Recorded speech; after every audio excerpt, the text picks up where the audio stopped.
Freedom Reigns Radio Network is not responsible for the views and opinions of the guests or hosts of this show. The views and opinions expressed in this show are strictly the views and opinions of guests or hosts of this program. Good morning, everyone. This is Lisa Harrison, and this is, don't panic, the last opt-in show on the Freedom Reigns Network. As of next week, we will be calling it the One People Radio, TOP, as you guys have already started calling it, and we'll be broadcasting from the 5D Media Network, possibly at a slightly later time, just 1 hour later. All the links and all the information you'll need to join in next week will be on the Facebook page, the opt-in Facebook page, as well as the TCI Facebook page, and the soon-to-be-launched 5D Media Facebook page. So you won't miss out. We'll do the best we can to get you all the information you need to join next week's show. We do want to say a huge thank you to Freedom Reigns and to Diatra for the support over the last couple of months, and for the offer to host the show here. It's been lovely. But for lots of reasons, we're moving house. But it's all good. There's been no issues, so let's not start any rumours. So yeah, don't panic. It's all good. We will be back next week with a new face and a new name, the One People Radio. And having said that, welcome to, I was going to say the usual suspects, but Brian doesn't like me saying that. To the crew, we have Brian, of course. I'm just sitting here trying to figure out what I'm going to do with my OPPT tattoo. It's expired now, and I don't think I'm going to be able to... Did you get a tramp stamp? I did. Don't tell anyone. It's okay. It's okay. I'll just put a TOP tattoo on my left bicep to match my OPPT on the right. So. You can go around flexing those muscles. All good. All good here, Lisa. Thank you for having me, as usual. Hello, everyone in the chat room listening. And welcome to Chris. Hi, everybody. Welcome to all attending today in the chat room, listening. And, Brian, what I suggest you do is get one of those tattoo overlays. You know, they can add on the top or just put a cross through the OPPT and have foreclosed written under it, tattooed under it. So you'll become a walking historical document. We can trace the progress by just navigating Brian's body. You know, Chris, I can always rely on you for such amazing ideas. Thank you. You're welcome. You're welcome. You'll have to take some photos. Will do. Okay, we've also got Bob, of course. Hello, everyone. Welcome to the show. Glad to be here. And we're joined today by a couple of guests because they've all got updates and some interesting news for you. We've got Daryl Zeleny. Are you there, Daryl? Hello, everyone. Yes, hello. Hey. And he's a free man right now, which is good to hear. And we've got Scott Bartle, of course. Morning all. Hello. Hi. And we've got Uwe. Uwe, I'm not sure how to pronounce your last name. I've only just got my head around your first name. Hey, Schaefer. Schaefer, okay. Uwe Schaefer, welcome. Hey. Okay, we're going to start off today with an update from Daryl on the interesting events that have occurred with him in the last week or so. There is a rather in-depth conversation that was recorded between Daryl and Chris recently. Is that online yet? No, it'll be online as soon as we can today. We've just been gathering a few bits and pieces for it. We've got a picture of Daryl actually walking out of a security facility, shall we call it. Mm-hmm. And then... So today you're going to give a synopsis of what took place, yeah? We get a synopsis. We get the thumbnail version of what took place because it's a nice long interview that we did with lots of detail because there is lots of ins and outs to what happened and a couple of very, very obvious reasons for what happened, which are what we'll discuss here. We obviously don't have time on the show to go through it all, but I'd encourage people to listen to the interview because what's going on here with both Daryl and with our other guests, Scott and Uwe, is we're watching the system unravel in front of us, and documenting it as we go along. So, do you want me to speak to Daryl about this, Lisa? We can. Yes, let's kick it off.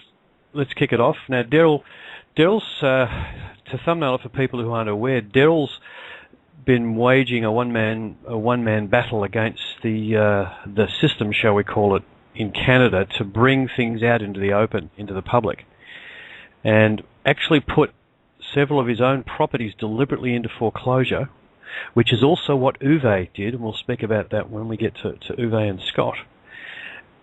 And in the process of going through the legal procedures, clearly identified the points at which the actual system is committing complete fraud upon everybody who's put into a foreclosure process. Uwe and Scott will actually be dealing with the contractual beginning of that process, what they do at the start of the mortgage process, which Scott's identified some really interesting aspects of.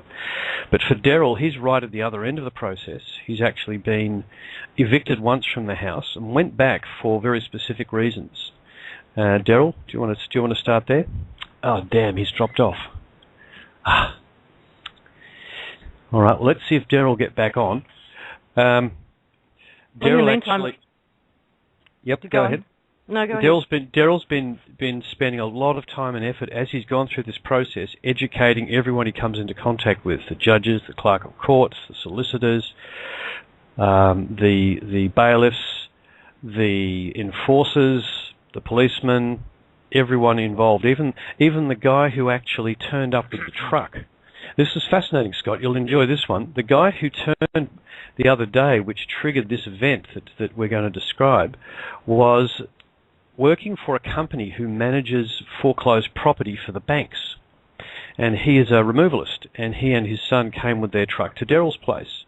And after a short discussion with Daryl, where this fellow not only admitted, but told Daryl that he'd actually seen Scott's video, Frequently Unanswered Questions of the Australian Government, and was trying to work out whether the Canadian government was a corporation. And Daryl was actually able to show him on the SEC website that the Canadian government was a corporation. So he was not cooperating with the people that sent him there. He actually turned around and said, no, it's unlawful, we're not going to take this man's property, and refused to do so. So, Daryl, I've been filling him in with a little bit of the story. You're back in with us, Daryl? Yeah, I guess I dropped offline, so I don't know what transpired. And I guess you were talking about the guy, the mover. The mover, yeah. Well, we'll have to keep it fairly short. People can get a lot more detail out of the interview that we've done. But essentially, Daryl, you just need to explain why you went back to the property first, because I jumped in with the information about about Dave, the truck driver. But if you want to start at the reason you went back to the property.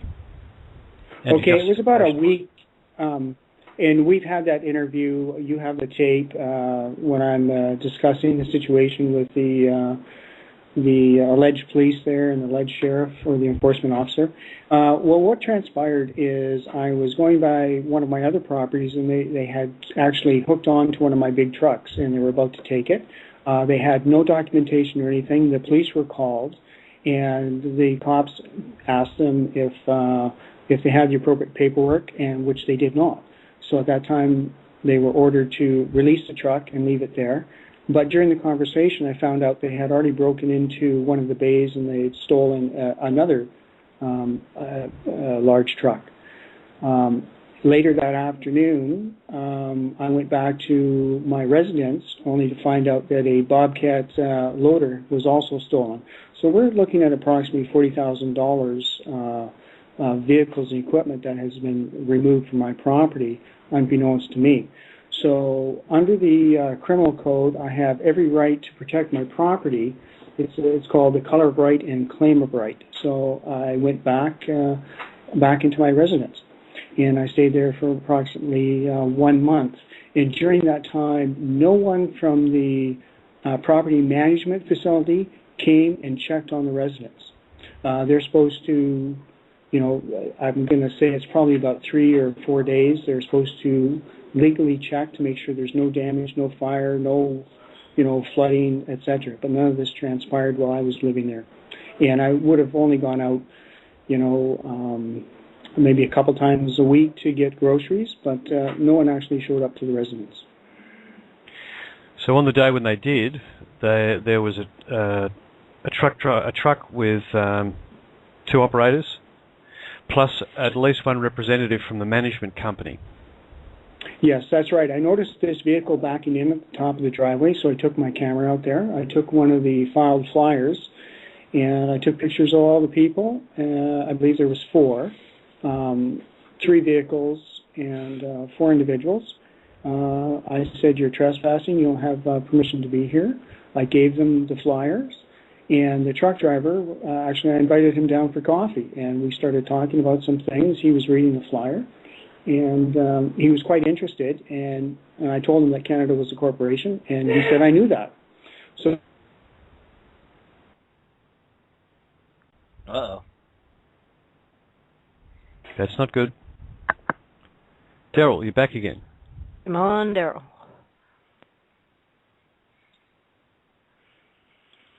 Now, for people, Scott, for people in Australia who want to be able to prove that Australia is a corporation, have you found the documentation for that? I know you found it for various banks here in Australia, but for the actual Commonwealth, have you found it?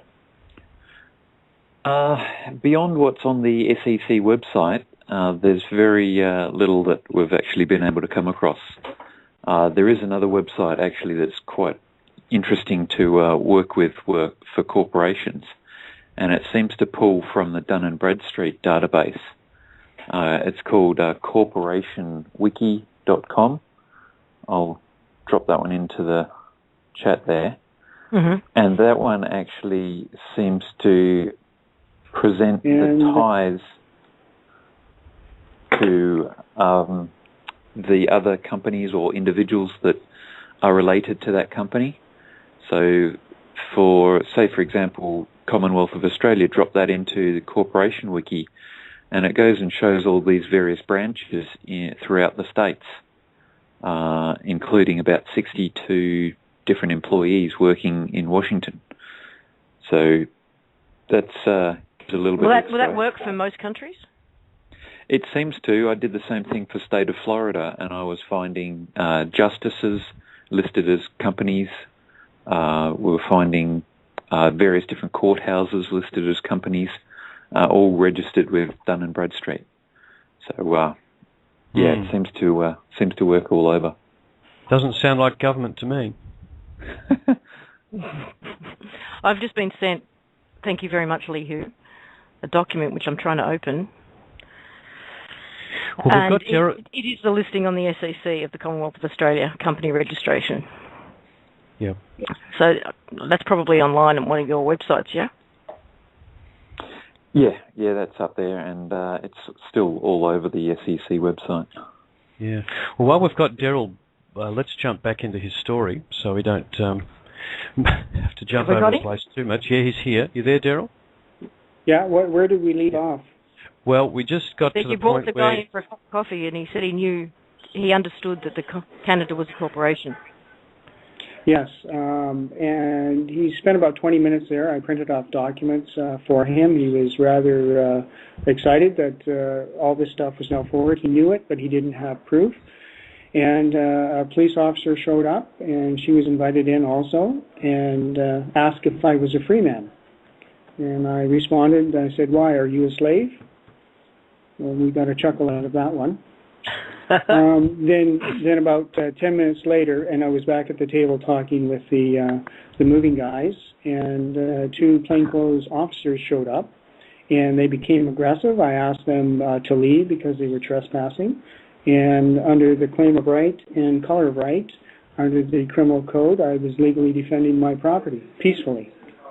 They then grabbed me and put me up against the counter. I protested. I said I did not consent. I asked them to leave, and they handcuffed me. I then asked my guest to phone 911, and tell 911 services that there was a kidnapping in process and gave them the address. I was then hauled outside and put in. So that call's recorded, of course? Yes, and I believe there's actually 2 calls made because as was in the back of the car, of course, the radio, the call came over the radio with the address saying that there's a kidnapping in process and officers to respond, which, of course, they came out on the radio and said, well, we're already here. Now, after that point, when they took you to the local police station, you actually ended up imprisoned for 3 nights and 4 days. Yeah, that's correct. The first night, or the first day, I was brought to a holding cell, just with a concrete bed, no pillow, no blankets, anything. Lights are on 24/7. I was not fed any breakfast or lunch. It wasn't until about 7:30 or 8 o'clock that I was given a bag of McDonald's and then allowed to make phone calls to find an assurity. But during the afternoon, the 2 police officers, acting police officers, came to the cell. They were given paperwork, and they indicated to me that I was going to be probably given a ticket and released later. However, one of the officers who was aggressive took it upon himself. He was going to phone the property management company and the bank to determine what would happen. He came back approximately 15, 20 minutes later, indicating that they wanted to press full charges against me for forcible entry into my own residence. So they went back to the bank for instructions. That's correct. They did. So who do they actually work for, Joe? Well, they obviously work for the bank, because if they indicate to you you're going to get a ticket for trespassing on the property, but then they have to make a phone call to determine if there's going to be charges. And now we're talking criminal charges. At that time on the Tuesday, it was only 1 charge of forcible entry. The next day, I was arraigned in front of a justice of the peace. Now, you have to remember, this is a first-time offense. I have no criminal record, nothing. I am not a threat to society. I was late shackled and handcuffed and brought into the courtroom. There is what they have is terms and conditions of the assurity. Normally what would have happened on a first-time offense is an individual is released on his own recognizance with a promise to appear, with no money put down as part of the bail. This was not the case. In actual fact, the terms and conditions were there was a blackout, a media blackout, which the judge read in the courtroom. In addition, I was not allowed to contact anyone. I could not use a phone or the internet, and I was restricted from going back to my property within 500 meters. And I had to be accompanied at most hours of the day. That does not sound like anything but censorship and political suppression. And that's exactly what it is, because they don't want the information out that the banks are nothing more than criminal organizations, and that's who controls the court system. Now, that would appear to be the case. I refused to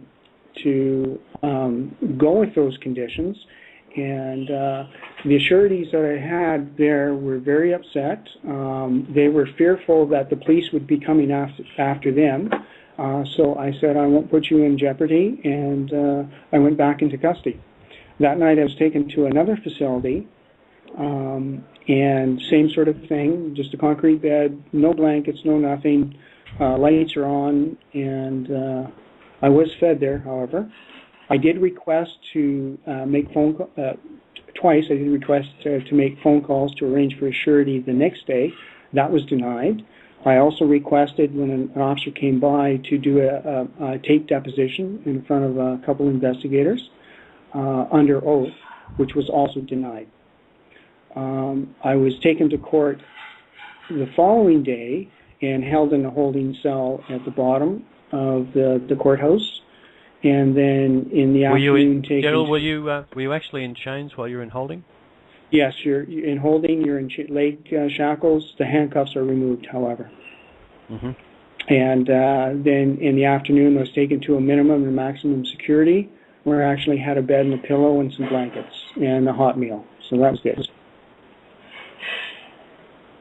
And at what point did you actually successfully contact someone to give surety? Was it on during that second day? Yeah, once I was in that holding facility, which, by the way, is a private prison. There are 2 phones there, and you're allowed to collect calls. I was able, within a couple hours, to arrange a surety for Friday, and I was released. The conditions were limited, or weren't as limiting as they were on the first day. So I still have to report in.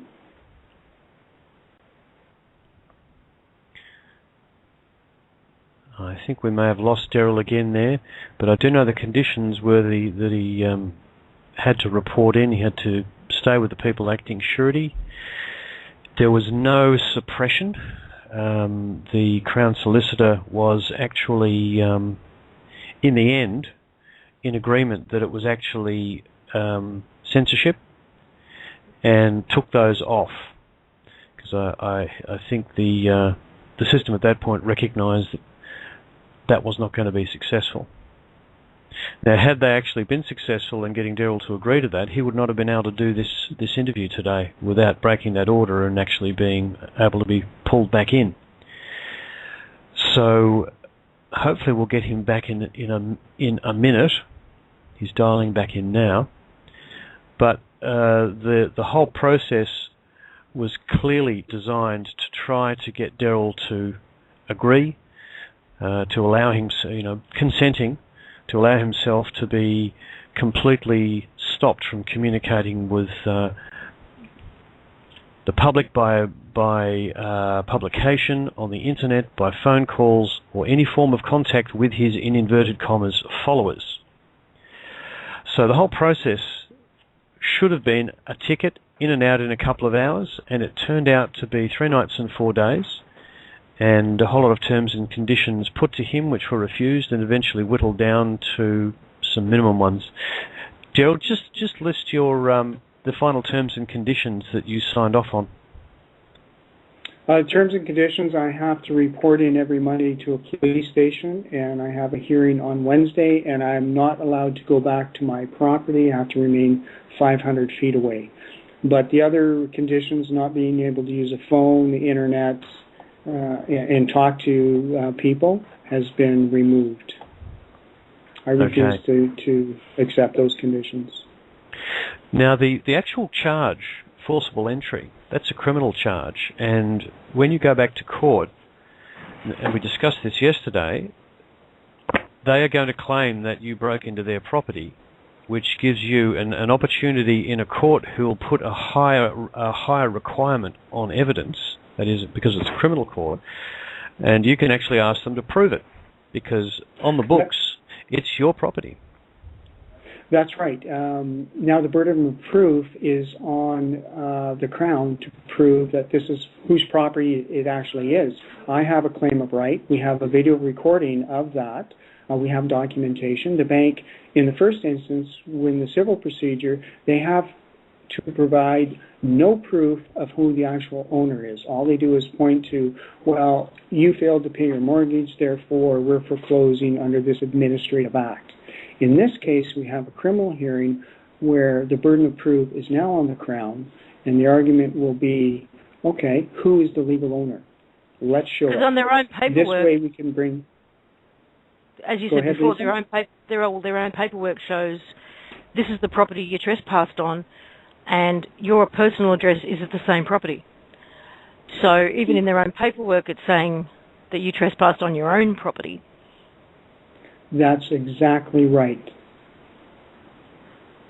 Now, as an individual, possession is 9/10 in the law, and under the Constitution Act, no one is to have their property illegally removed without due process of law. And that's what they have done. There has been no due process of law. Brian, I don't know what's going on, but we can hear you there. Are you talking to someone else? Or? Oops, sorry, I thought I was muted. That's okay. Yeah. So the upshot, Daryl, is you've had a very interesting week, and you managed to educate a few people on the way through, particularly the guys in the final prison that they put you in on the last night. Yeah, they got a chuckle about that a person's arrested for breaking into their own property. We also talked about some things within the facility that training and education, instead of just locking people away and confining them to a small confined space, providing them basically no reading material, etc. Very, very eye-opening for me. That appears to be the system. Now, the entire process they put you through seemed to be aimed at discouraging you from taking any further action against them. Now, we know it'll actually have the opposite effect, obviously. Now, just for everyone out there, I was held captive in Tehran in 1988, and I was treated better there with the Iranian National Guard than I was here in my own country. And that is sickening and saddening to me. Indeed. Oh. Indeed. Well, you can catch the full details of Daryl's sojourn with the system from last week on the interview, which will be posted before tomorrow's show on the OPPT website, and probably on some of the blogs that normally repost things, American Kabuki, Releasing the Shackles, KP, Brian, etc. And have a listen to the series of events that went through. There's a lot more detail on there. And, just spread it out, point other people at it, because this is how the system works. And Daryl, I got the distinct impression that they were very, very nervous that there would be crowds gathering outside the courthouse, that there'd be a massive backlash, and they seemed determined to try and head that off. Yeah, they did. I know when I was in the prisoner's box there, the judge refused to look at me, and he stated that there was a publication ban, and the media that were present could not publish anything. Hey, somebody had the question: is there an active flash mob that's going on where we can all send stuff to the court for Daryl on Daryl's behalf? I know we've been doing some of that on our own, anyways. But is there a potential large-scale flash mob in order? The details are actually for the previous people that were dealing with Daryl. Daryl, would the details that were posted in the past for flash mobs in support of you still be the valid ones to go to, or are there some ones we need to add to that given the experience of last week? I'll have a look at it. I haven't. Of course, I was out of the picture, so I knew nothing of what was transpiring, of what caused them to be so fearful. Well, no doubt the banks have been watching what's going on, because as Scott will tell you, looking at the IP addresses for people who peruse his various websites and look at his YouTubes, the banks are looking at his stuff, government departments are looking at his stuff, and you can bet your bottom dollar the same thing's happening with you, and in fact the military will probably be looking at your stuff too, no doubt, given your relationship with those guys. You know, Daryl, I really wanted to commend you on the way you handled the situation, because one of the things that I see that they're really, really hoping for is intimidation. I mean, they're trying to intimidate and basically bully people, and when you don't give in to their intimidation, they're kind of left well, okay, now what do we do? Because they understand, and I really believe that their actions are actions of desperation. You know, they know when they're checkmated, and I believe they see it, and they're throwing a tantrum about it. They're not being they're being sore losers. The type of people that you play chess with and they upturn the board after they realize that they've lost. Well, it's also, That's right. in that police officer who asked him, is he a free man? Because they are being trained to deal with people who refer to themselves as free men or sovereign or any of these terms as being unbalanced, anti-government radicals who, who don't understand the way the world works. And you've got to treat them a certain way. I mean, the fact that she even asked that question in that way is very telling to me. And you didn't behave the way she would have been trained to believe you would behave. That's right. So if you have a look at the interview from before, the same tone, the same demeanor with speaking with the police officers while they're there, they're trying to escalate things. I'm trying to de-escalate things to the point that he's standing over me, in my space, and I ask him to politely leave the property now because he is trespassing, in which case I'm arrested. Indeed. Yes, they're not going to take that lightly. Well, we'll see that, the old saying, behind every piece of paper there's a gun, is unfortunate but true, because that's ultimately what happens when you buck against their system. Now, Chris, actually, I'm glad you raised that point. When I was in the back of the car, the guy from the moving company was there talking to the officers, and I could hear him. He said, Daryl's absolutely right. What you guys are doing here is wrong. Here's the documentation. It's all here. What is going on? But they refused to listen. And his son actually came over to me, and his son told me the story through the window that about a week earlier, he's a law-abiding citizen. He has rifles that are legally registered. A SWAT team came to his home and seized all his weapons. And he was furious about this, and he has no recourse whatsoever. And he said, I am so upset that I never should have registered those. So what you're seeing happening, all those people listening tonight need to go out and look at history. Look at 1930s and the brown shirts. Because what they do is they demonize the population or a certain portion of the population. And now it's justification because of all these terrorist attacks out there, by the way, which is government-sponsored. That's justification for them to go in and seize weapons from law-abiding citizens, because it's much easier to overthrow a country if they are unarmed. And that's what's happening, and it's time for people to wake up. Well, it's funny. It's funny, Daryl. I finally understood just over the course of the last year the whole pro-gun argument, because it's really easy to convince. I'd say a good percentage of the American population that are still, quote unquote, asleep to what's really going on behind the curtain of government and politics. And to those people, they think no guns, no violence, no deaths, no shootings. But taking away the guns is just about the most dangerous situation a population could ever be in when you're defenseless against a power that could potentially overtake you. So I think a lot of that is coming now to light with the debunking of the Boston Marathon bombing and Sandy Hook and those kinds of things. So it's, if nothing else, it raises awareness that not having guns is not necessarily a good thing. Actually, it's terrifying. Well, it gets back to Daryl. Gets back to Daryl's original investigation that began this whole process for him, where he was investigating threats to Canada, threats to the sovereignty of Canada for a certain period of time, and came to the conclusion that the real threat was the government and the banks. And there's the problem with the logic that Brian just put forward, that there'd be no violence if there's no guns, but that's on the assumption that the government's on your side. And we realize it is not a government, and all it's there for is to make money for the investors.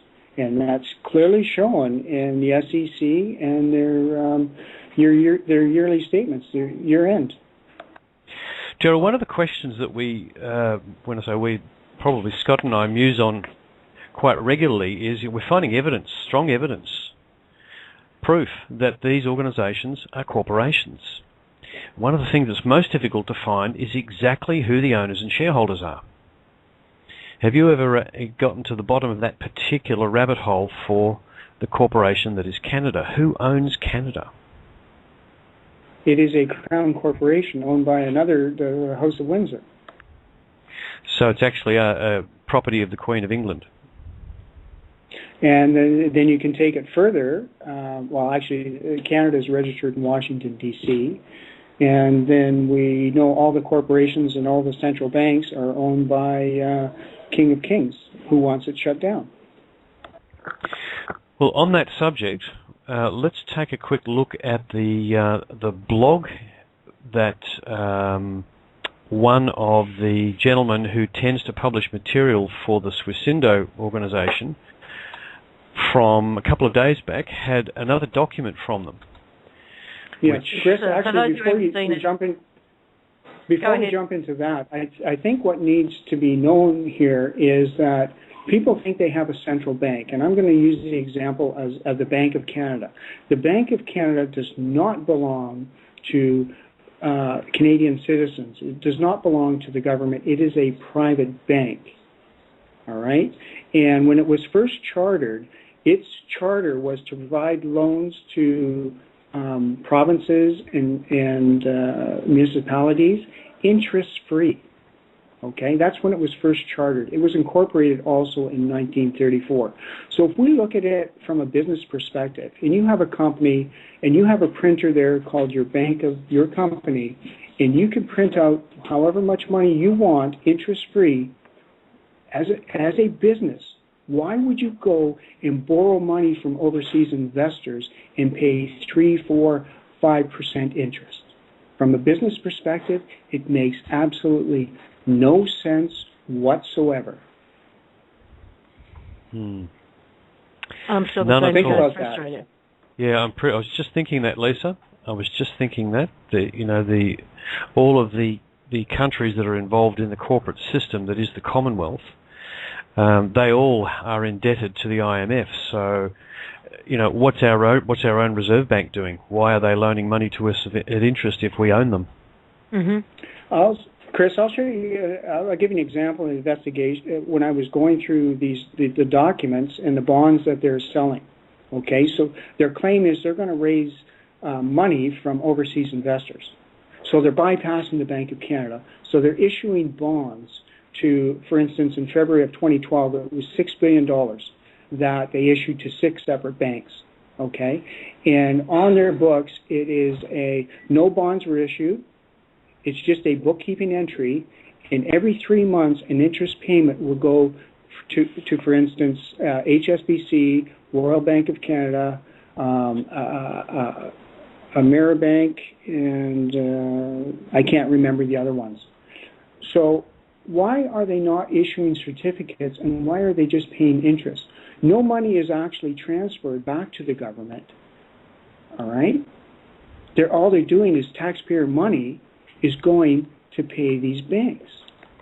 And I couldn't figure this out. Why would they do that?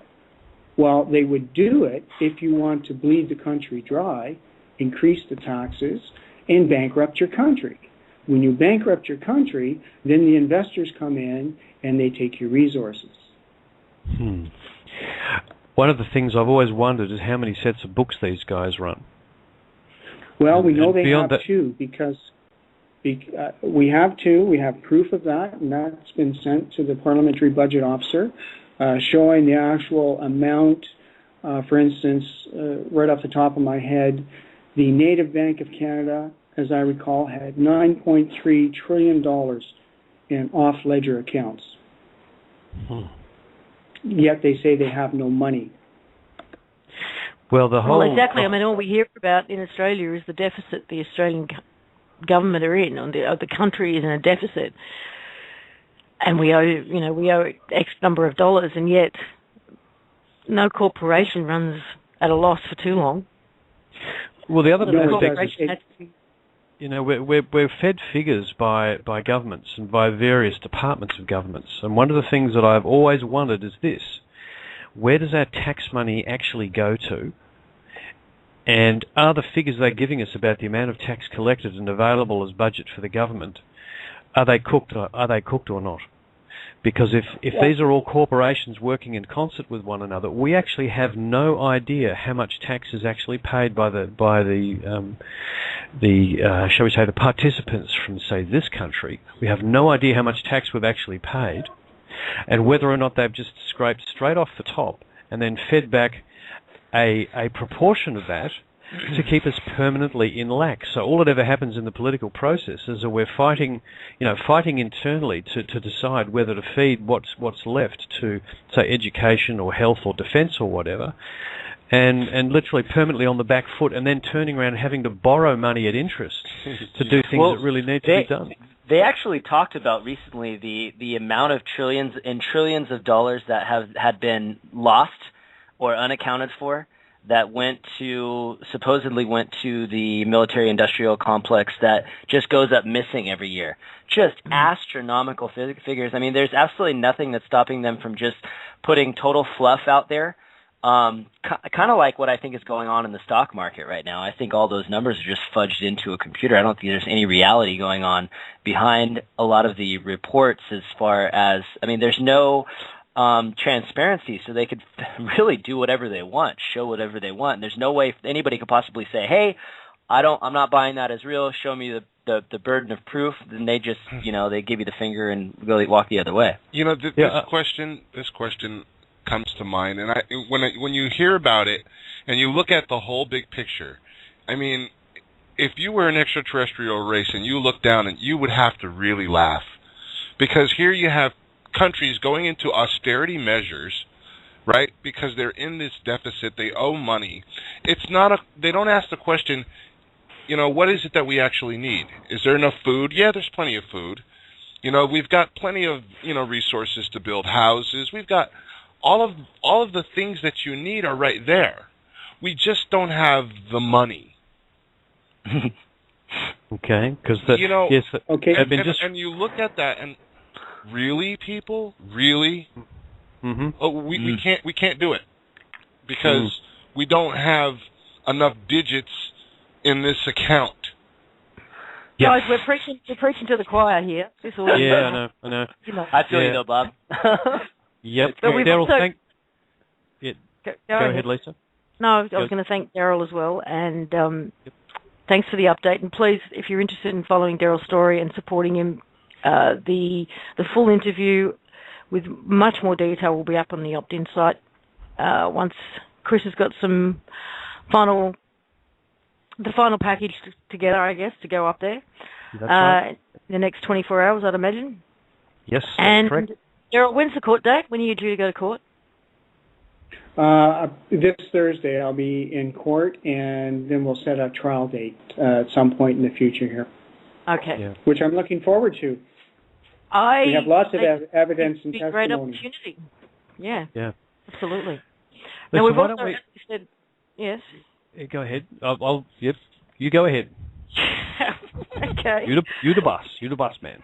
Well, we've also got Scott and Uwe here to share some recent events that, although based in Australia, are also global in its repercussions and global in scale in terms of the new website they've put up as well. So, can we move on to that, or was there something you wanted to finish off with first? No, I'm good. You're good? We'll go. Right. We'll jump straight into the conversation with Scott. We're having quite a kind of legal/financial show today, simply because of the events that are taking place, and my view on them is, we're actually seeing the system reveal itself for what it really is. And this is another example from the beginning, if you like, of that foreclosure process. And we've got Scott Bartle and Uwe Schaefer. Now, just to introduce them, Scott Bartle, you all should know well by now. He's been actively reverse engineering the system for some years now, in several directions, and he's had a very, very interesting journey. And his when we're done, actually, we'll give you his website and the website that he and Uwe have just put together on the subject we're about to discuss. But our other guest, Uwe Schaefer, is actually a former financial consultant who actually wrote the mortgage contract that we're going to be discussing originally. And he and Scott have done an absolutely elegant job of reverse engineering the sequence of events, and it's all played out, all spelled out on a website they've put together, complete with some interviews in detail of the broad thumbnail that we're going to look at here. So welcome, Uwe and Scott. G'day. Hi, guys. Thanks, guys. Yep, and look, perhaps Scott, you could, well, perhaps Uwe, if you just want to give us a quick timeline of when you took out this particular contract and what led you to decide to challenge the basis of the contract just at the end of last year. Thanks, Chris. Look, I've been in the broking field for about 6 years. And a couple of years ago, a friend of mine sent me the SEC registration of the Australian Corporation in America, and that sort of shattered my paradigm of the planet. And overnight, I started researching to the tune where I resigned from broking within about 3 days of reading all this information, because I couldn't face writing another home loan and enslaving another family for 30 years.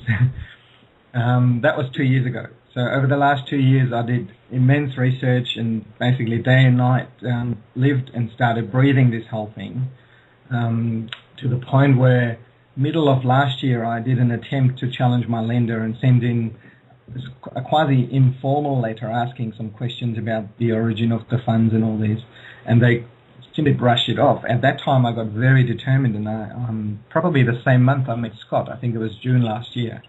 And then I started learning about Scott's background and the incredible work he's done, the details and just the structure of what he's could, as you said, reverse engineer the system. This is exactly what he's been doing. So Scott and I teamed up, and we pretty much prepared this in an orchestrated manner to the point where early December we started sending in notices to the lender and gave them 7 days each time. So there were notices asking in a really structured manner, and they're on the website. You can download all the templates and all the forms and have a look at them and even use them if you want. We started sending those in, and within less than a week, their legal counsel won the case. This was just asking questions. The two bottom line questions, there was 11 of them, but the two main ones were, did you actually loan money, or did you transfer our signature, and do you still have the original note? Okay, so these were the two lynch points, which everyone's got a problem with, of course. So within a week, the counsel was on the case, saying, this is no basis in law, and piss off. So we continued. We send them a reminder notice, or we call it a notice of fault for not responding, and then we send them a notice of default, which was on Christmas Day, funnily. Within about are there any coincidences going on here? Sorry to interrupt you. No problem. So within that 2 or 3 week period, we had put the lender onto the back foot.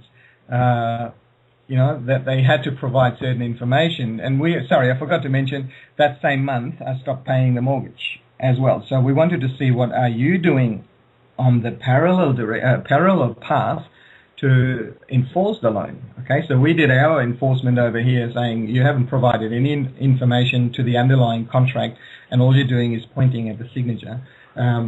Whilst we wanted to see what they are doing, so they started their process of phone calls, letters, reminders.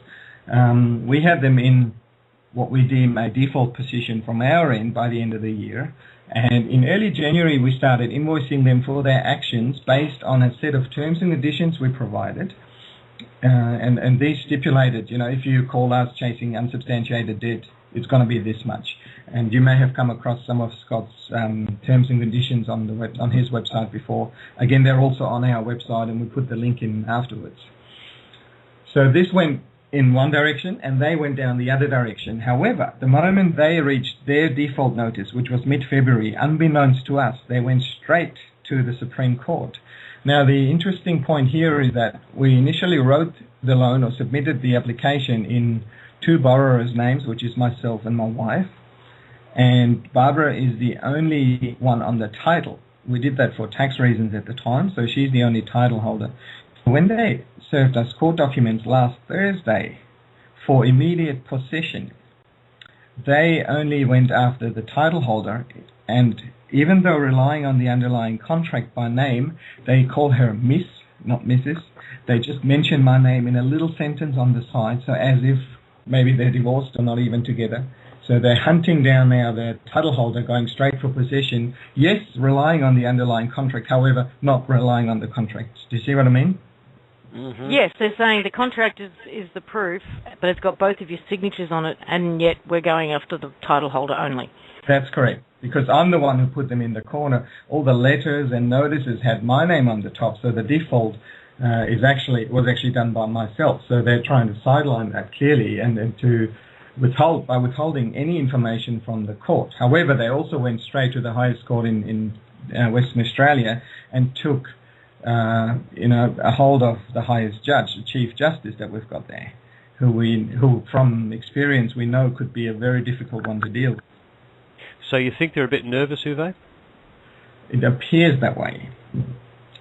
So right now, where it's at this very point in time, we are 5 days in of a 10-day notice to make an appearance, or they give default judgment. So we've already formulated a plan where we're putting in a counterclaim in the next 2 or 3 days and putting them on the back foot for being in breach of contract. I can't discuss this at the moment because there are certain points which will certainly give them something to chew on. Now, the website addresses that we're talking about here is freespeechaustralia.org. Is that right? Correct. That's correct. The one that is chronicling, that's a good word, this whole process in real time for people, so they can follow along with what's happening when it's happening. The last edit was May 4. So you've got videos there, you've got documentation, and it's very clearly outlining the story as it's in chronological order, which is lovely, and people can participate, basically, and all the documents there, if they want to use them for themselves or have a look over them and see if they may be useful to them in their situation. Yeah, that's right. Look, if I could ask for some real support in using this information and actually getting on there, leaving comments under the videos, spreading it around, so we can actually put some strong backbone behind this as well. Now, we do have our own backbone, no doubt. However, the more following we have, or following for lack of better words, the more support that we can show. If there is 100,000 video views coming together, I think we've had about 7,000 all up in the first week. And this hasn't really been hit out very hard yet because we weren't really sure which direction to go with the court, but we know now what we're doing. And the next week or two, if we can really push this out there, I think it'll put some wind up their ass. Sorry to say that. That's okay, you can say that. Yep. Yes, welcome to Australia, folks. G'day. The last thing I wanted to do with Scott and Uwe was to have Scott talk for a minute about a couple of aspects of the contract and the way the system actually goes about drawing you into that contract that I found absolutely fascinating when we talked about it last night. So Scott, which it actually relates to not just the contract that you sign itself, but the application for the mortgage. Scott, do you want to expand on that a little bit? Because it's a pivotal part of the approach that you guys have actually taken, and it's been uncovering more of the system that we need to know about. Well, that's exactly it. And for those who are still scratching their heads as to why the banks were foreclosed upon, that website of Uwe's is brilliant to give that background as to what they've been, all their deceptive acts and practices. Now, the very first video that Uwe and I did, we pulled apart the basis or the presumption that there's an actual loan. And that video is probably brilliant to actually explore that. And it actually quotes from publications from the Federal Reserve Bank of New York, Chicago, and more recently we found another one from the Bank of England in their annual report that describes how new money is created when loans are made. Now, of course, that requires someone to walk into the bank to want a loan, which brings you to be the origin of new money. Now, if you're the origin of this new money, then there's no loan taking place. And what goes on is the application form is treated as a promissory note and is essentially converted the banks perform a conversion service where they convert it from a promise into this other form of promise, being cash. And so at that point, if you took your application form in conjunction with the deposit that you put down to buy a property, the vendor is already paid by the time this application form's been converted into cash. And so all Uwe did was, when he put the notices to the bank, it said, could you please demonstrate that you didn't do this monetization of this application form in accordance to the guidelines that you banks are publishing. Now, they've completely ignored it and want to focus on the contract. And this seems to be supported by the courts. They only want to explore the contract, as in the mortgage. Now, if your vendor has been paid by the deposit that you provided and the converted application form that in conjunction pays the vendor, then there's no need at all for a mortgage. And so what's happening when you get into court is all the bank's doing is holding up the contract, the mortgage, and saying, is this your signature here, sir? And of course you say yes. And then the judge says, oh, well, okay, well, in that case we'll move to judgment and you have to pay. And any challenge to the basis of that contract is completely ignored, and even bringing up those questions. It's clearly evident. You can see it, that they're following a script. And when you divert them from that script, they just go right back to, what they know, where they want to take you, because they're following a script. And those questions take them completely off the script because there's really no answer without incriminating themselves. Well, it's like the equivalent of being a prisoner in jail and complaining to the guard that you're being mistreated, By that guard? By that guard, yeah. That's how sad it is. Yeah, I think it's clearly demonstrating. People who hear this story, watch those videos, it clearly demonstrates who the criminals are. I mean, they're showing themselves for their true colors. Exactly. And I mean, yeah.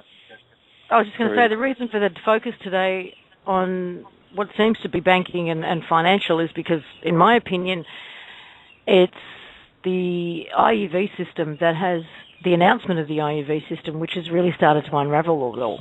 So people can see it for what it is and really get their heads around that they are the value.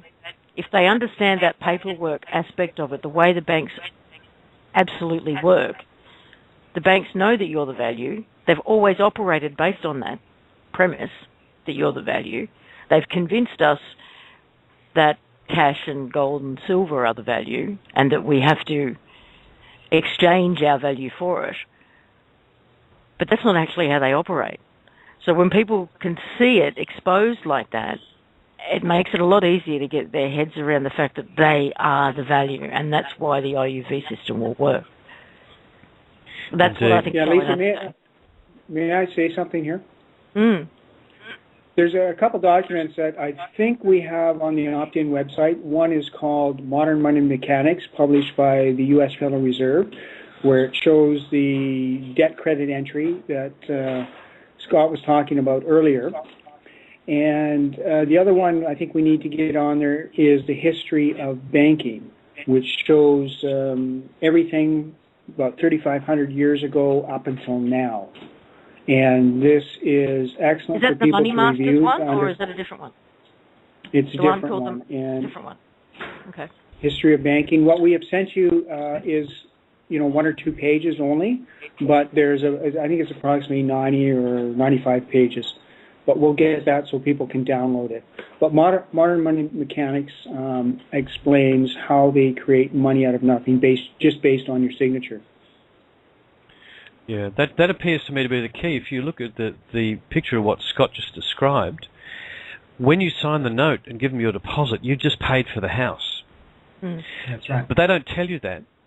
they leave that fact out, and they turn around and they offer you a contract to pay them some money for a debt that doesn't exist. They create the debt for you and then convince you to pay it off. Now, here's where the additional fraud comes in. Under the modern money mechanics, at 10%, they take and monetize that. And for instance, if it's a local bank, they will sell that note.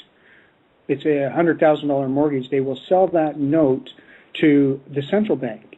The central bank will then give them $900,000 based on that, based on what they have to have in the bank. So, in effect, your mortgage has been paid off, again, by the next one, by the next bank. And that central bank will sell it, perhaps, to another central bank or to the BIS, who does the same thing, now gets $8.1 million for that $100,000 note. Securitization process. And you know what the sad part about this whole thing?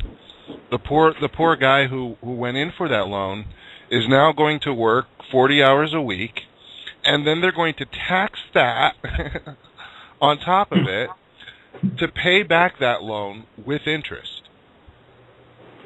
That's right. And now, talking about interest, we're talking about LIBOR, all mortgages, securities, RRSPs, credit cards are tied to the London Interbank Offered Rate, which has been proven that these banks have colluded amongst each other to steal money from the people.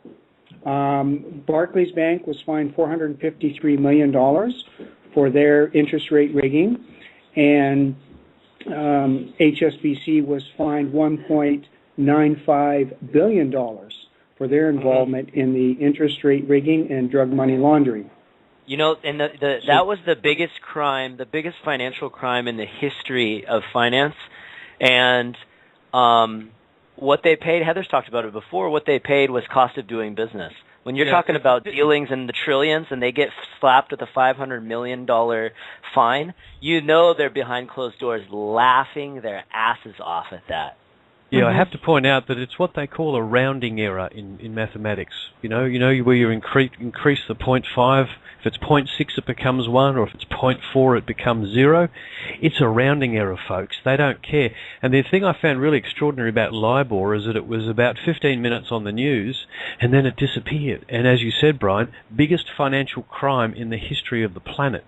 Yeah, who went to jail? Did anyone go to jail? Who went to jail? Nobody. Nobody. But Daryl, you got to spend 3 days there. I went to jail.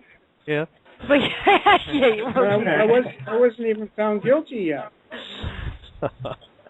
Look, again, we have to thank you, Daryl, for everything that you're doing. It's an absolutely outstanding process you've put yourself through. It's just fantastic, and we do appreciate it. Yeah. Absolutely, Daryl. Big time. I was so excited to see Daryl's little icon flashing on my screen today when he was calling, because I hadn't heard if he was in, if he was out, and it was like, Daryl! Oh, such a relief.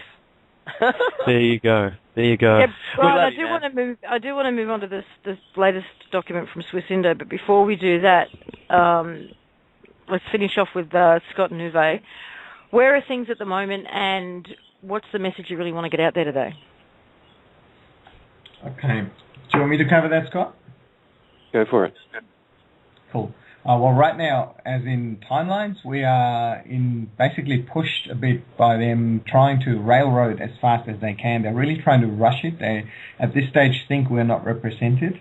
So we're still tossing up whether we actually will use legal counsel to assist us. I've spent a long time with a barrister yesterday who said we have a very strong case to really, make it difficult for them.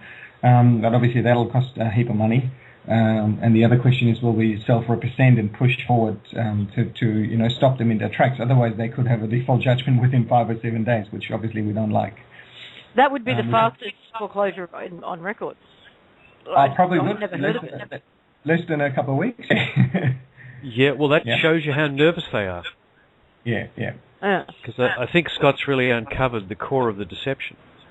Yes, undoubtedly. And by us putting it to them, I don't know what devil was riding me at the time, because we're talking about the family home, but somehow I just couldn't stop it. I said, enough is enough. We can no longer take this. Sure. And how does your partner feel about this process? We call it roller coaster. Yeah, understand. Look, Uwe, again, as per Daryl, it's an absolute service to humanity that you guys are performing here by forcing the system to reveal its corruption. And this is the the harsh light of absolute truth shining on something that's been going on in the dark, in behind closed doors, with the curtain drawn, for hundreds, if not thousands of years. Variations of this process have been carried out against us, and it literally is just stealing our energy, and it has to stop. So, Chris, the inner feeling I've had for several weeks now is that I'm almost laughing about this. I think it is so beyond ridiculous. In my opinion, it's all gone already. I'm not even talking about OPPT. I'm just talking the energetic event. That it's completely gone, it's uncovering, and it'll come out, and people will go, what happened? It'll be just like a whirlwind come past, and people go, whoops, what was that? So I feel we're already in that space, so I'm not even scared anymore. Initially, this was a lot of apprehension whether we want to do this or not, but now I feel that it's a done deal. It's a given. It will collapse. It will go. Well, you, Uwe, Scott, and Daryl, I mean, you guys are true patriots of our time. I mean, you're really setting the bar on what doing is like in not paying energy and buying into the old paradigm. And that's how it's done. If everybody did that, we'd have a game-changing situation overnight, and I believe that we're getting there. It's funny when my girlfriend was like, "Well, what do you mean you're not going to make your car payment? And what do you mean you stopped paying your taxes and you're not going to pay your credit card bills?" I said, "Babe, this is my work. This is what I do. I can't possibly go on the radio every Monday and Tuesday and show support for these things and still continue to follow the old paradigm rules and buy into that old structure. I'm just not going to do it." Now she fully understands. She gets it. She's understood that this is the position and the role that I chose, and one that I'm doing to lead by example. And you guys are really taking that to a whole other level. So thank you guys, all of you, so much. You're an absolute inspiration. Yes, yeah. I have to say I second everything Brian just said. And I also want to say that the Modern Mechanics is now live on the opt-in website. I'll put the links in both chat rooms. Did you say Modern Mechanics? Modern Money Mechanics. Modern Money Mechanics. Okay, I thought you were advertising a mechanics magazine. That's a mechanics magazine, Modern Mechanics. Yes, yeah. Modern Money Mechanics. Yeah, look, the other thing I was going to suggest too is for Scott and Uwe is that put a donations button on your website somewhere there, please, because if you're going to need to employ that barrister, and they have found a very interesting chap who is actually a lot more on our team than theirs, and hopefully they'll be able to engage him. But if it costs money, I think that's one way we can support you guys, along with some organised flash mobs of the participants on their side. Speaking of that, Chris, there's another website. Guys, I hope you got your pen and paper handy. There's another website that Scott's created called Absolute Data Exchange, and again, I will put that in the website. Chat room. Scott, you want to tell everyone what this? No, I've helped with. I didn't create it. There's a team of guys from all around the world who've been working real long hours putting this together. No, I've sort of looked at it and helped, but these guys have been working real hard putting this together and pretty much automating the process of being able to go and add a individual who's perpetuating the slavery system to the database, and also to assist others to go in there and send an email of the foreclosure flyer to those individuals perpetuating the slavery system. So if you want to share some support to others that are in positions like Uwe and Daryl, I think the plan is to create certain campaigns to highlight specific groups and send off a foreclosure flyer to those individuals and help share the love that the system's foreclosed. Mm-hmm. And that database system is operational, Scott? It's ready to rock and roll? Yep, absolute-data-exchange.com, and you can go in there, and I think that they've even set it up to the point where you can send out emails to a number of folk, and they actually have got the settings to be able to put your own email in there, and it'll send from your own email address and incorporate the foreclosure flyer in text into your email, and out it goes. So the guys have done a really good job knocking that together. Beautiful. Bob, did you want to jump in there? I heard you start up as I was speaking. One thing I wanted to mention, for those who want to get involved in doing, and I had spoke with Daryl a little bit earlier, and one of the things interesting, Daryl, because I don't think you got to mention it, about directing some of our flyers and notifications to the governors. The governor of your state. Yeah, sorry, Bob. What has just happened recently, last couple? Daryl. I'll try and finish. In the last couple of weeks, President Obama basically has sent out notices to 14 different governors of 14 different states because they were organizing state defense militias, which constitutionally they're allowed to do, and they received letters personally from Obama stating that if they continue building a state defense, that they would be arrested. So wow, it might be advantageous to empower some of these governors by sending them some flyers and let them be aware of what's actually taking place. Yeah, I wonder whether they would already be aware of it, Bob. I can give the link where you can look that information about Obama, and I'll put it in the Skype chat here if somebody can cut and paste it and put it in the... Yeah, I just had a notice from Bezi Riga too that Modern Money Mechanics is now live on the site. Yeah, that's what I just said before. Bezi moves at the speed of light. She does. She's brilliant. Well, hello. Hey, Daryl. What happened there? Well, we lost you again. But Bob gave us an update about... Yeah, Bob did give us the update that Obama sent orders to the states' governors. Did you say governors? Yes. Telling them to not create state protections. Yeah, this article is from May 26, 2010. It's a little bit, it's older, but I mean, it's pretty black and white. I just put it in the chat room for other people to take a look at. I'll probably be posting it too. Okay. Now, Lisa, do you real quick before we get to that, do you want to read, or do you want me to read the story of the woman that had the Westpac Bank experience? I think that's pretty relevant. I think that's pretty relevant right now. This was sent. Lisa, you posted this in one of the Skype rooms this morning. I posted it on my blog. I'll put the link into the chat room here right now. This is a cool story from a woman who went into Westpac Bank. Her name was Valentina, and I'm just going to read for you what. Bank, and she went into a Melbourne branch. Yeah. Oh, is that what it was? Here, yep. I'm putting the story in Skype now. Here's one for you opters. I was just in the Westpac Bank. Had to put some money in my credit card. Yes, I would love to give them a courtesy notice for it and close it, but with traveling and having to hire a car, they won't take cash, only credit card. Anyway, when I paid, the teller said, "Review," in quotes, came up on her screen for my account, and she passed me on to speak to someone else.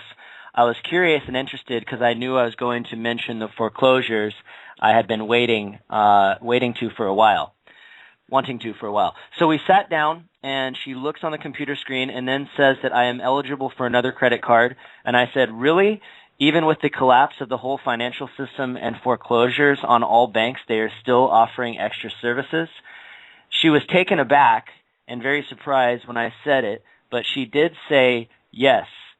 I then asked her if she was aware of the foreclosures, and again she said, yes, I know. So guys, they all know, even your local suburban bank outlets.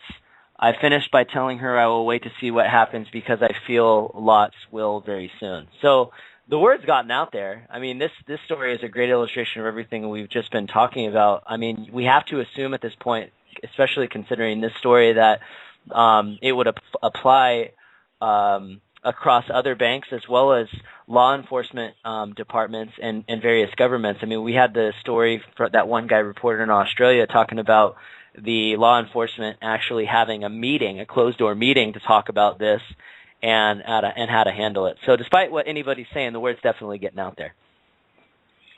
Absolutely. I mean, and I think that's why they're responding the way they are to Uwe, for example. Mm-hmm. You know. Yeah, exactly. Okay, so you're going to ask me about the Swissindo update. I am. To talk about? Yes, okay. please. Okay, I actually posted, here I'm going to put it in the chat room, I put it in a little while ago, a blog post from one of the popular blog sites that Swissindo uses to report on various updates that's taking place with their group and some of the activities they're involved in. They post some of the articles that I put up on Swissindo on their blog as well. One of our contacts is the guy that manages that blog. And he sent me a link to the most recent posting, which I believe went out on Friday. And essentially what it is, it's the Declaration of Absolute Freedom, the One People document that Chris and company put together. And the actually, Brian, it's actually more than that. It's actually the oath and bond to become a protector of the One People. Was there both on there? No, just the one. Just the one. Okay. I think you probably I'm pretty sure misread it. Unless there's two documents.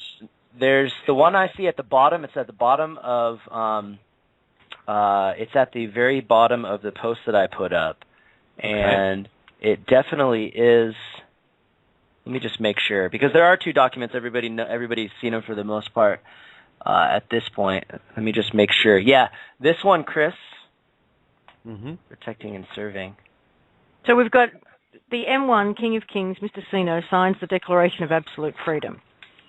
Precisely. Yeah. So the King of Kings has signed the Declaration of Absolute Freedom. I was going to put out a that we just talked about it a little while ago, is the history of banking. I don't know if it's the one that Daryl has referred to or not, but it tells a really good background story of the position of M1, King of Kings, head of UN, and how that came to be, and kind of the whole history dating back a couple hundred, if not 1,000 years. The only problem is this particular slideshow presentation was shared by Ernest Bay Rothschild. So I decided not to put it up on the blog. But anyways, I thought that it was a very good sign to see that they have, I mean, it tells a really powerful story. That this Can you get it to BZ so that she can put it up on the opt-in side if she thinks it's appropriate? Sure. Yeah, absolutely. Or at least, provide a link to it to somewhere. Because if people watch it knowing, bearing that in mind, then... Yeah, Brian, I will need to correct you there. It really is the oath and bond, which is actually, if on a scale of importance, the making an oath and bond to be a protector of the One People is a very, very significant move for the King of Kings, and it's a commitment at a higher level. The Declaration of Freedom is one's personal claim to be absolute and to be free of all debt, etc. But this is actually a commitment to assist the One People to free themselves, which plays directly back into the original document they put out, the big 26-page document, where it appeared to be doing a whole lot of things for exactly that purpose. So it is definitely the oath and bond, right. And the text in the document you've published prior to that appears to be a restatement of some of the core aspects of the previous large document that they put out, and I'd like to get Daryl's comment on it. It's written in terms and mentions things, most of which I just don't know the significance of. There's little bits and pieces. But Daryl, have you got any comment on that? Oh, hang on, Daryl's disappeared. Yes, we lost him again. Damn. Anyhow, my view on the actual text of the letter, it actually begins, it's to the members of the United Nations. It says, "Dear all members of the United Nations, dear Sir, United Nations UN must support into the return," and then goes to list a whole lot of organisations, a very long list of organisations, and my interpretation is that because if you go through the 26-page document, you'll see all of these organisations mentioned at various points. It seems to be a summary. To me, it's a hurry-up. The 26-pager was actually out, Brian, what, a month ago? About that, yeah. About a month ago. So it's been. So when you say the 26-pager, you're talking about the orders that Swissindo or Sino, the King of Kings, sent to the UN, saying, basically ordering them to acknowledge the UCC filings, acknowledge the foreclosure, and follow up on the military orders that were filed. Yeah, and most significantly, it assigns budget for the process of the military enforcement, and specifically mentions the military order. I mean, it's, if you could say, what came from the work of the OPPT, well, two things. Once the OPPT had sort of terminated itself on the basis that it was no longer, it had finished its work, what we're left with is the one people. And the other thing that came out was this order, apparently from the person who is in behind the scenes, the head of our entire system, the King of Kings. And that's with a banking document that we'll repost onto the OPPT site, which is an explanation which I'd never seen of how the actual, if you like, how the actual royal family's system began, developed, and its current form, and how it relates to the development of the financial system, is explained in a way that I've never seen before. It's an absolutely extraordinary thing. Okay, I'm not sure. I can't tell you that it's truth, but it's got a hell of a lot of detail in there, and it's an extremely interesting and informative document. But it just completely reflects the fact that the King of Kings has always existed behind the scenes, and here he is with his details, not his wedding signature, which would have been fantastic. But we're seeing an indication from him that he is committing to protect the one people and move this disclosure forward alongside something which appears to support the original document, which, as Lisa just said, has got a whole lot of literally orders in it about what's supposed to happen next. Now, you can imagine the UN being who described it as a traffic cop on Valium. It'll be sitting on a whole bunch of people's desks going nowhere while they argue about what they're going to do with it. And here is this gentleman actually giving them a hurry up and saying, yes, I'm committed to doing this. Get a move along, folks. And I'm pretty sure that's what Daryl would say. In fact, Daryl's back. Can you hear me, Daryl? I can see you there. Maybe not. Yes, I can. Okay. There he is. No, I can hear you. Sorry. Okay, well, I've just been giving my views on this, my opinion on this. What's your view on this latest document? It looks like he's already signed on to the bond and oath, and he wants this done. He wants the system shut down. All the information that Brian has on, he posted, I would say maybe about 3 weeks ago. This is just moving this forward here, and I think that's fantastic. So, watch this space, folks. We'll see what comes next. Just another one of many exciting developments. Chris, Brian, because I don't have my computers, BD was asking for the history of banking. That's that 95-page document. I believe I sent it to both of you. Could you get it over to her so she can post it on the opt-in site for people to read? Yep. I'll do that right now, actually. I should be able to do that. Okay, thank you. Have you got any more comments on the document, Daryl? No, I'm sorry. I was trying to get back online. I just came in through it.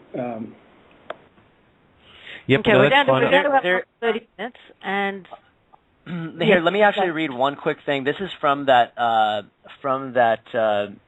history of banking document.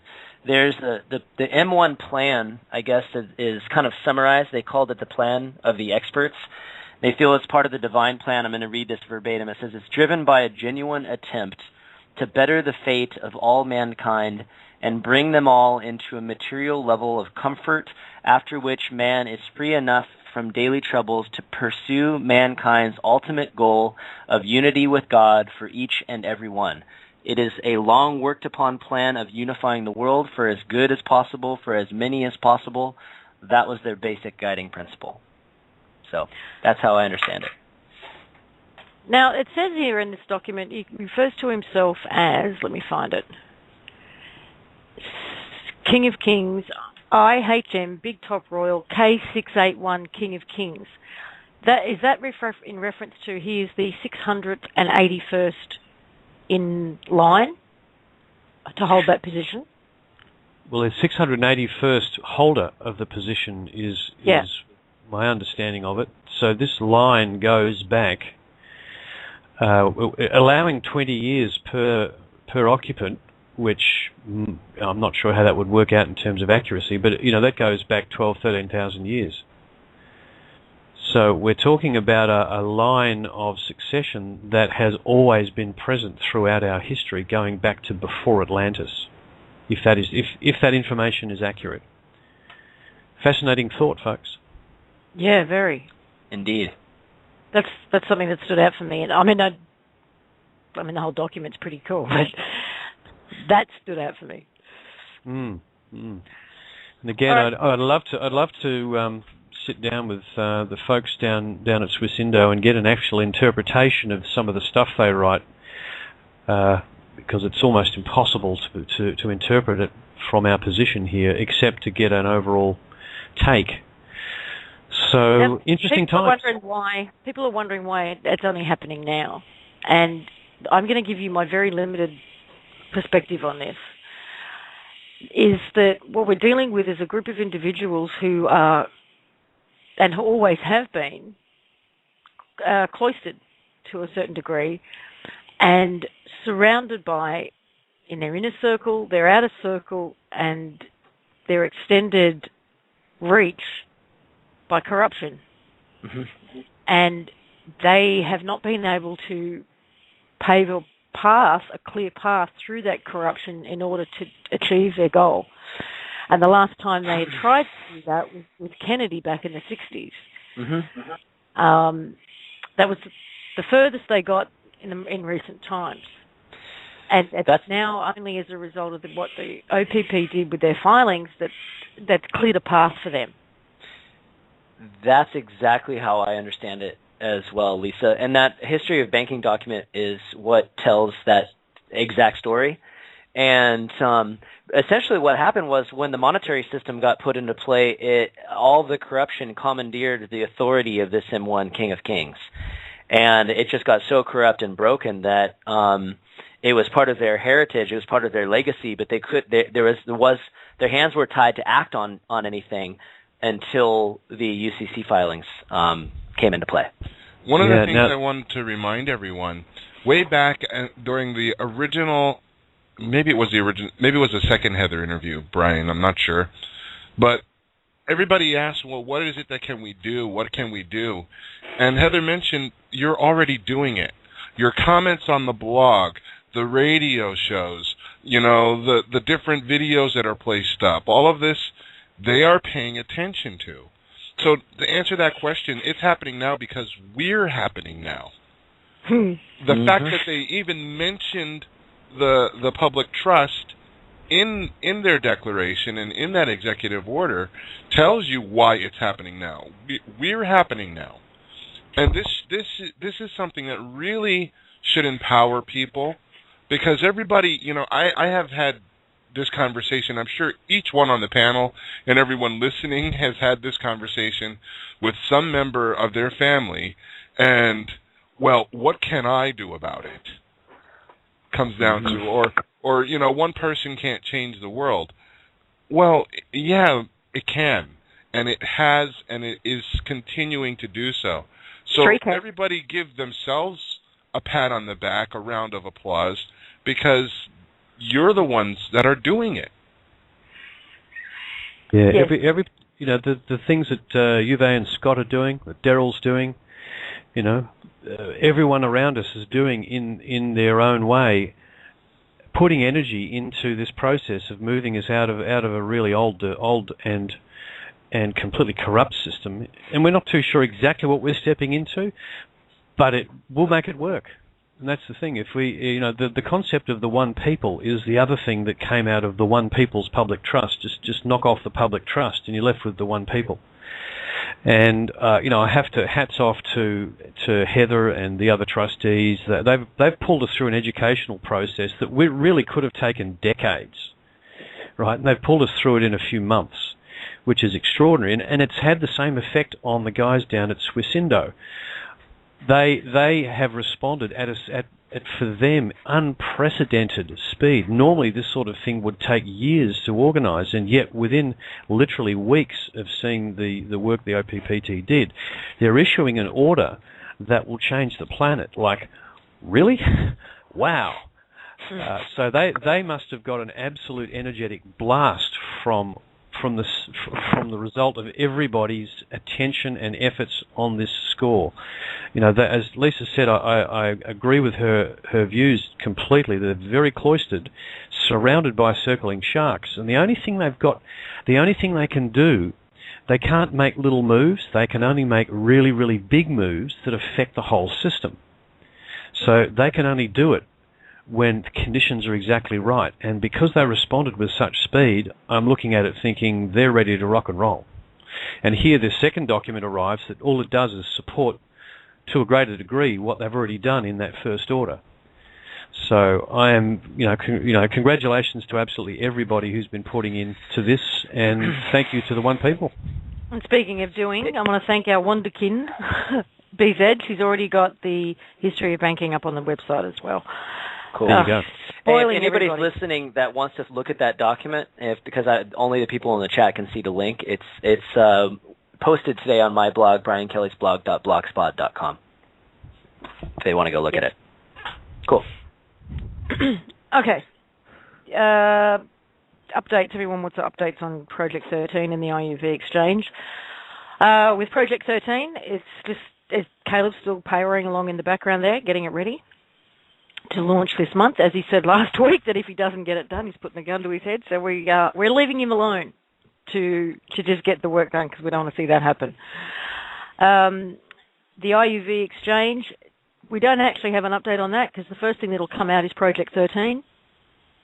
Mm-hmm. And everything else will be built, I guess, on top of that. But what we do have is something that Brian's put up on his blog,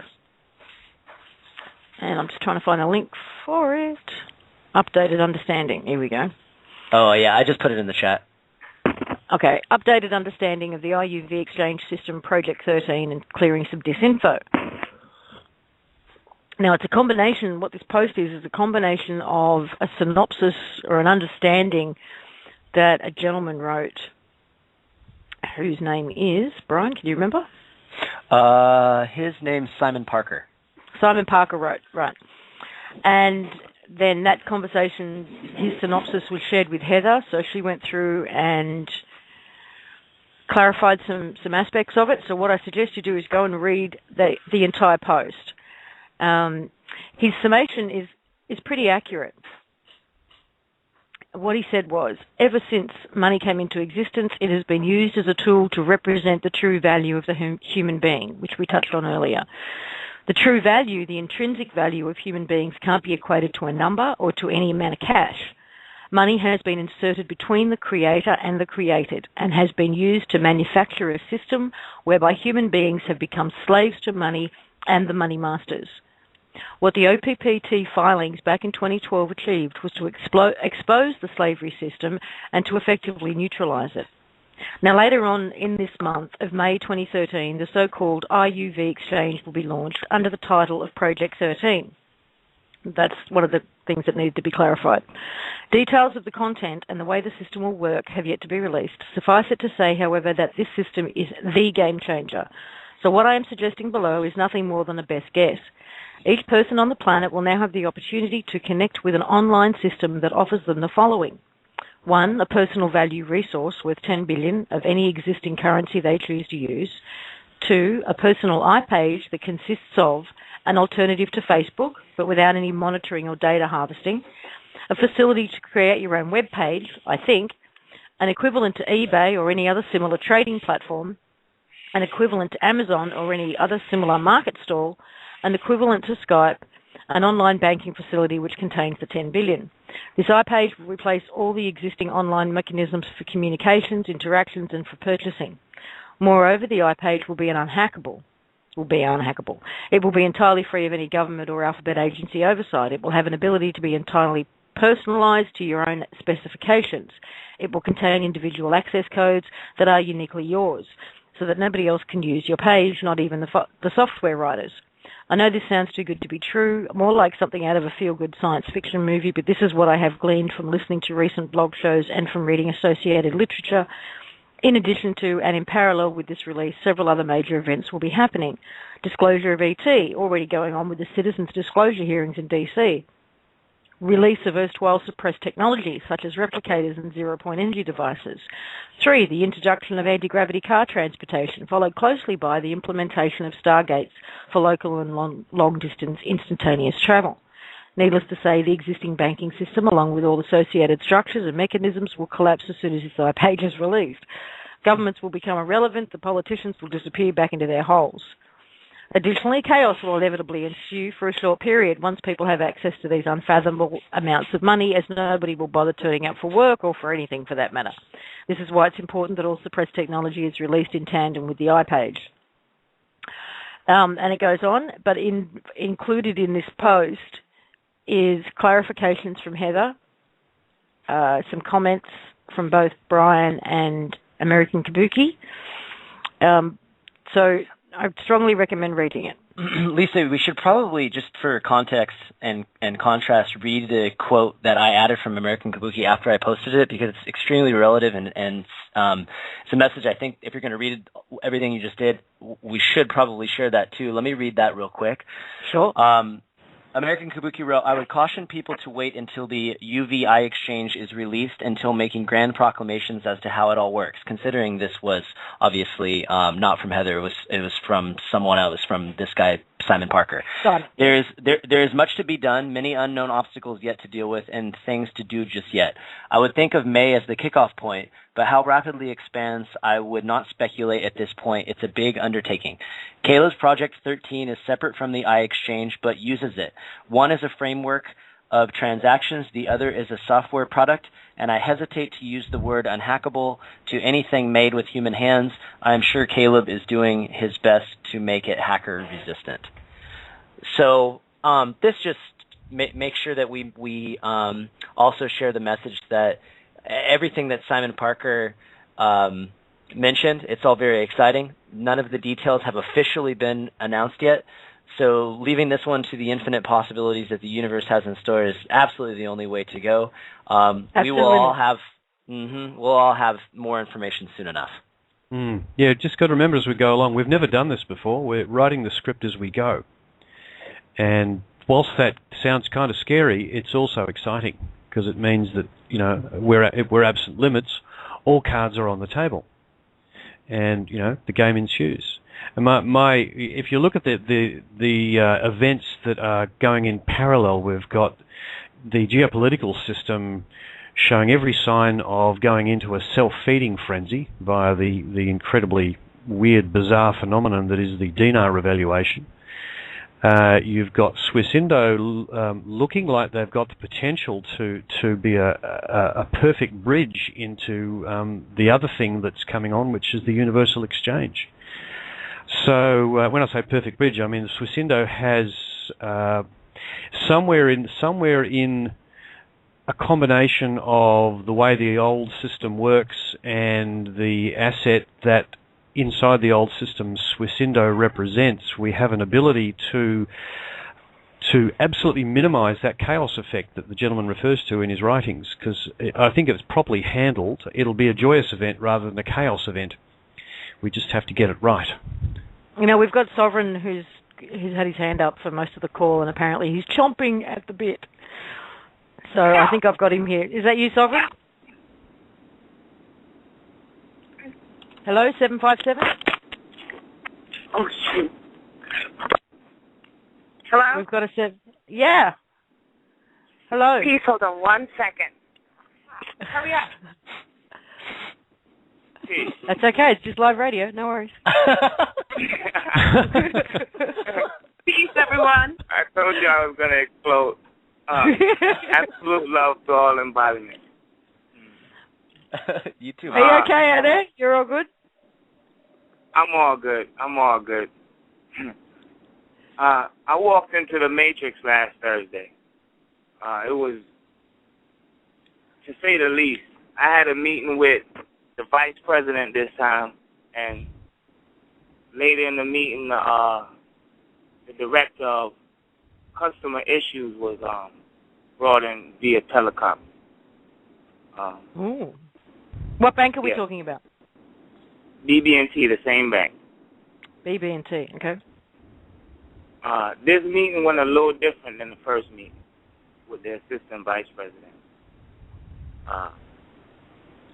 The vice president basically ridiculed the flyer. She discredited it, and one of her remarks specifically was the words on the flyer didn't seem to be worth more than the paper that it was written on. And that touched me a certain way. So I asked her the question, did you review what was on the flyer? And her remarks was, no, I didn't read what was on the flyer. And she said, we see stuff like this all the time. And I said, so if you see stuff like this all the time, then you should be aware of what's on the flyer, and things should ring just a little bit different if you look into the information.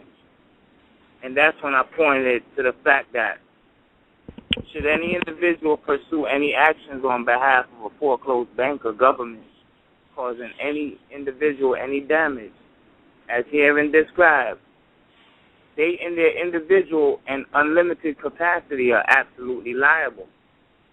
And those words seemed to ring a bell to her. So she got up in her seat and she began to pay attention. And her next words were, well, what can we do for you? And I went into my intentions and my terms and conditions of how I want BB&T to go forward with me in the future. You know, I gave them the scenario of if I choose to go get a car and I write a check for that car, I expect for BB&T to monetize that check because I am the value of my account and I am the one that control the flow of my currency. And when I was finished with my terms and conditions, her reply was, it seems that you're looking for something for nothing. I said, wow. So I saw that I wasn't getting anywhere with her. And I asked for the next person up the chain, which I thought would be the president. And she said, no, sir, I was the one that was sent to resolve this issue. So it seemed like the flyer went around all the top heads, and they did review the flyer. So this is when she got on the phone with the director of customer issues, and this person is in control of all Eastern Seaboard, from Maryland all the way down to Florida. And I asked them both if they were aware of the information before I brought it forward to them, and they said no, I was the first. And it struck funny because they both said that they never were aware of the information before, so now they were going back on what they were saying. They were contradicting themselves. So they then asked me if I had a claim against BB&T. And I said, no, I don't have a claim against BB&T. What I'm telling BB&T is that they're foreclosed upon. And if BB&T wants to respond to what I'm saying to BB&T, then they need to do it in the correct form, in the affidavit of fact, rebutting these claims, fact for fact, point for point. And that's when they instructed me, say, I suggest that you get a lawyer. And I said, I don't need a lawyer because I represent myself. I don't need a lawyer or a liar, for that matter, to represent me in a way that I don't choose to be. You know, for one, I'm sovereign. So they then said if I have a claim against BB&T, I'm going to have to do it in a form of a grievance. I said, well, what's following this is going to be a courtesy notice not only to you, but to the Director of Customer Issues. So that's my story. Thank you, Sovereign. Loving you doing. Beautiful. Yeah, great stuff. And don't you worry, they know. And what was their attitude to you at the end of the meeting as opposed to the beginning? It was very warm. It was very warm. The Vice President actually said she admires my passion, and she could tell that I was obviously passionate, and there was something to the foreclosure flyer. Now, I'm only insinuating that she did go over the foreclosure flyer, and what she was trying to do was not hinder me in any way, but she did because she pretty much, I felt like she restricted my flow, so to speak, because I said I wanted to do something with my account, and she said I can't do that because I was looking for something for nothing, you know, and that's what the banks have been doing for so long, harvesting our energy.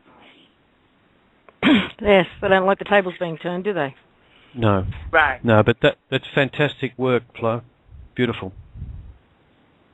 Yeah, man. Thank y'all very much. I wanted to know if y'all had any suggestions on how to move forward from this point. Well, you got to remember who you're dealing. I mean, we're dealing with other human beings who are suddenly concerned about their livelihood, their jobs. They probably have mortgages of their own, and this is all news to them. And I would say at this point, just to continue doing what you're doing in an as loving and supportive manner as possible, and letting them know that this affects them too in a very positive way. That there's nothing to be frightened of. This is freedom for them. You know. But one of the things I might suggest, Sovereign, don't take what they said as a negative, because they're speaking to you in a way, because everything is an offer to contract, and basically what they're telling you is, okay, you're looking for something for nothing. In other words, what do we get out of it? Yeah. Right. You know, that's the question they asked. What do we get out of doing this? And you can say, okay, I will include an exchange fee or a processing fee or whatever, or a certain amount of value that you can devalue my notes by. But that's what they're looking for. I did mention that, Bob. I did mention that as a transaction center, you could negotiate your own fee for monetizing me putting a promissory note into the bank. You know, I did mention that. I want to monetize my own money, my own value. This is what I want to do. I actually gave them the idea even further into that. I have a home power plant system that I intend on building. I want to put down all these power systems that's leeching people and sucking people's energy. I want people to be self-reliant. So I want to build a system for each and every sovereign home out there of conscious beings just pulling in their own energy, you know. And that I want to fund my own project, and I don't want nobody hindering that. You know, I don't want nobody sucking no energy from that. So I told him about that, and she said I wanted something for nothing, you know. So I think I did a good thing, and I know I did a good thing because I also gave him a copy of the IUV exchange and the ideas and the energy on that. So now they're reading that document, and now that's doing something to them. So I did do something. Yeah. I mean, the value of injecting that energy, your energy, that high up in the system, Sovereign, don't underestimate the effect that you had, because they'll be talking about that conversation at very high levels. And, you know, if more people could communicate at that level, the system would actually deconstruct even faster. But what you're doing is, in fact, and what the courtesy notice does and the foreclosure flyer does, okay, Mr. Tongue and Mr. Lips, it holds a mirror up to their actions. It reveals them to themselves. They're looking at this saying, oh, am I working under my complete personal liability and responsibility? Ooh, I better think about that. But I mean, you can probably tell they don't really want to go there. But you know, once that card's been played, it can't be unplayed. Once they know, you can't unknow something. So you know, the effect is a lot greater than we actually realise when we put this sort of energy back into the system. When they ask me that question, Sovereign, I would probably respond, I might ask you the same thing. Exactly. You know, I thought the same thing. You know, what kind of question? I thought that silently, like, wow, funny you should ask me that question. But, you know, I approached it a different way. It was the reverse approach from my first approach. I approached with the knowing first and then see what you have to say first. But then, seeing that I injected that energy to begin with, I wanted to see what they had to say so I could know how to move forward. And they played pretty much the stupid role, like, you don't know what you're talking about. So I had to come back again, like, I do know what I'm talking about. I am the value. You know, why can't I monetize my own money? You monetize off of my money, so why can't I monetize off of my money? You know? Sovereign, if I can make one suggestion, have a look at the interviews between Scott and Uwe on their new website, because they're talking about revealing the fact that the application form for the mortgage contract is a key element of what they're doing, because that's the promissory note they use to pay off the debt. So you could take that to them and say, here's what you're doing. You're taking these application forms as promissory notes and paying off the debt. You're getting something for nothing. In fact, you're stealing. And that's right. I want you to, so I could, I should have you arrested, but I'm not asking you to be arrested. I'm asking you to do for me, publicly and willingly, what you've always done in private, deceptively. That's what I'm asking you to do, and see what they say. You know what else, Chris? They asked me, where did I get this information from? So I said, the one people, proud, right, loud.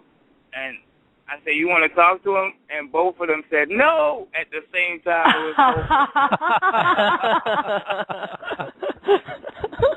Perfect.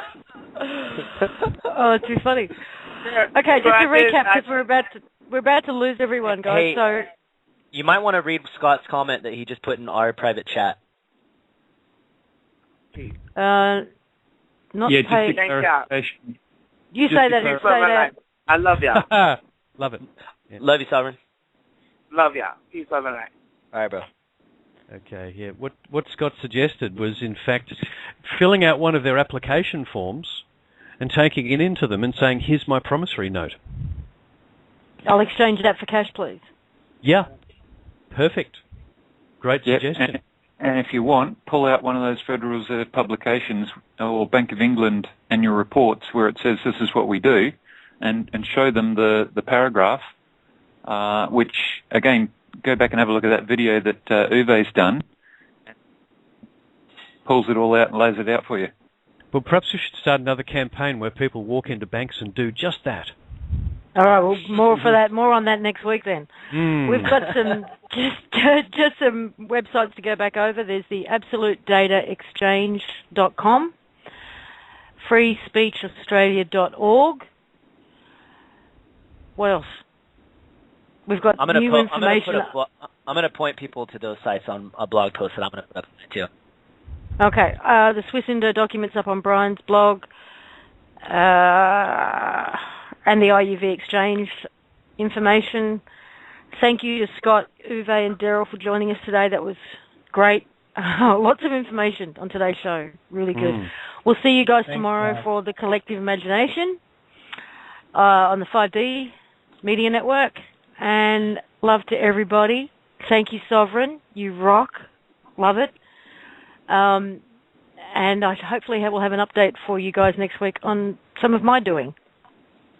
So we'll talk soon. Bye for now. Much love. Namaste, guys. Good night. Bye, everybody. Cheers, Good night.